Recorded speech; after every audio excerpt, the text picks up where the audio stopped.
This is a continuation of the Silent and Deadly Clown restoration. All right, friends, we're gonna start welding here. We got the waist loop and we got the base off camera right now. The welder's fired up from a 1-year hiatus.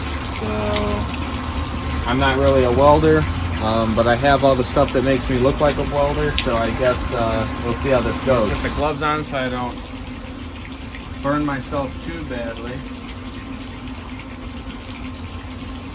And let's see if this works.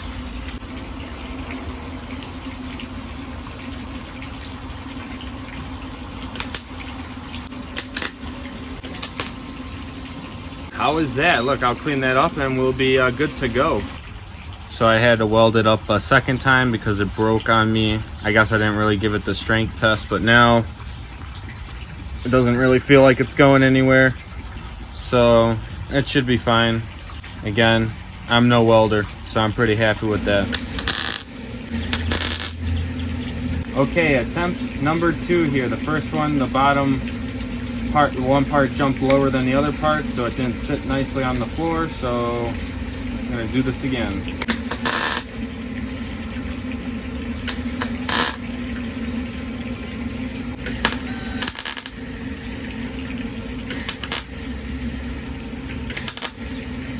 All right, so we got this part welded here and it's pretty strong. It looks pretty good.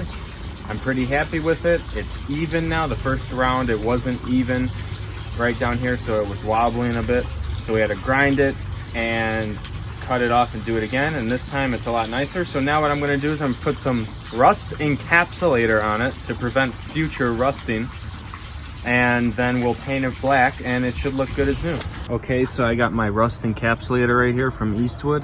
We are going to use this to paint over the bare metal. It says you can apply over bare metal. It's supposed to stop and prevent rust. So we're going to do this to both parts, and then we're going to hit it with some Rust-Oleum semi-gloss black.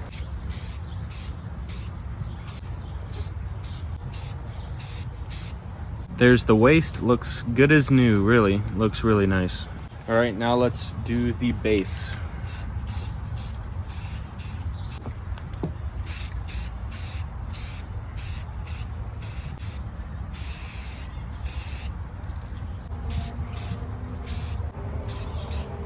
Okay, so we added poles to his legs right here. We took the same poles that we had before on here that were silver, but I painted them black and they are cut down the middle right here, if you can see that.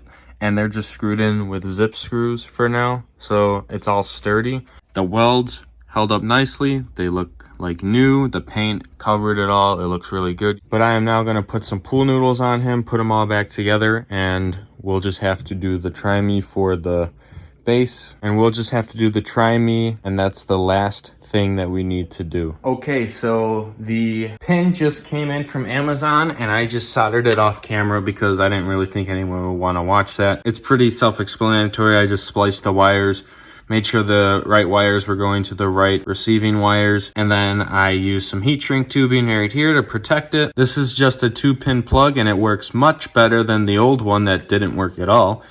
And I have him plugged into the try-me. So without further ado, let's get into this demo of this fully restored Silent and Deadly Clown.